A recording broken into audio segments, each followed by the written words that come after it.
There once was a boy named Mason who loved to spend time in the forest of falling leaves. He loved to hike in the woods and find new things along the way.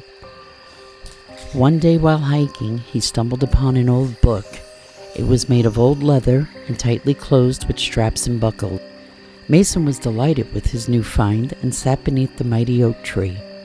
It was called the mighty oak because it stood 80 feet tall and 40 feet wide.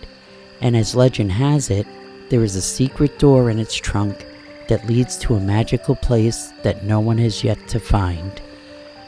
Mason began to unbuckle the book, and to his surprise, the book popped open, and the pages started to turn all on their own, then suddenly came to a stop. As he began to read, his eyes started to feel heavy, and he fell asleep. When he woke, he found himself in an enchanted little village. The area was full of tiny houses made of branches and leaves. That's when he realized he was inside the mighty oak. And this is where our story begins. Once upon a time, deep within the trunk of the mighty oak, lived a boy unlike any other. His name was Agore, and he was a fairy-like creature with pointed ears, green eyes, and wore an acorn for armor. Agore was no ordinary boy. He had magical powers that allowed him to control the wind and the rivers, and also communicate with the creatures of the forest. As Mason walked deeper and deeper into the tree, to his surprise, he saw little people who were half human and half acorn. They looked up and saw Mason, and one of them walked over to him. "Welcome, friend. My name is Agore. Who are you?" "I'm Mason. I found an old book in the forest of falling leaves and fell asleep while reading it. I think it brought me here." Agore nodded and said, "Yes, the book is magical, and it's also the only way someone can enter our world. You must be special, because the book chose you." Mason was amazed. He had never heard anything like this before. Agore showed Mason around the enchanted forest. He met the little people who lived there. They were called Acornians. They were a happy and friendly bunch. They showed Mason their homes, which were decorated with moss and flowers, and of course acorn shells.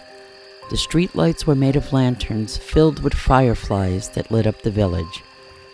The villagers went about their day tending to their gardens, singing and dancing in the streets. But one day something unusual happened. The goblins invaded their village, causing all sorts of mischief and stealing all of their food. Agore knew he had to do something quick to save his village. He gathered all the animals of the forest, the birds, the deer, the wolves, and the bears, to help him in his quest to stop the goblins. Mason was determined to help. The Acornians agreed to train Mason on how to fight so he could help them in their battle against the goblins. Mason learned quickly and soon became an amazing warrior. The Acornians taught him how to use a sword, a slingshot, and a bow and arrow. They also taught him how to move quietly through the woods to avoid being seen, and how to set traps to catch the goblins. With Mason's help, Agore was able to build an army of woodland creatures and go to battle with the goblins. The goblins were fierce and strong. They had pointy ears and tails with wings that enabled them to fly, but Agore and his army would not easily give up. They fought with all their might, using their magical powers.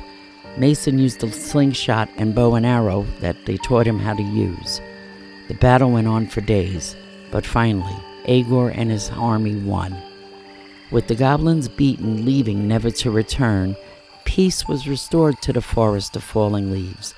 Mason, Agore, and all the villagers rejoiced by singing and dancing to celebrate their victory. Agore was declared a hero, and his bravery and courage became legend. From that day on, Agore continued to protect the forest and its creatures from any threat that may come. He became the guardian of the forest and the mighty oak, and his name was known by all.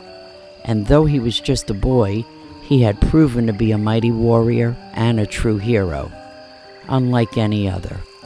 Mason was thanked for his help, and he was always welcome to return whenever he liked.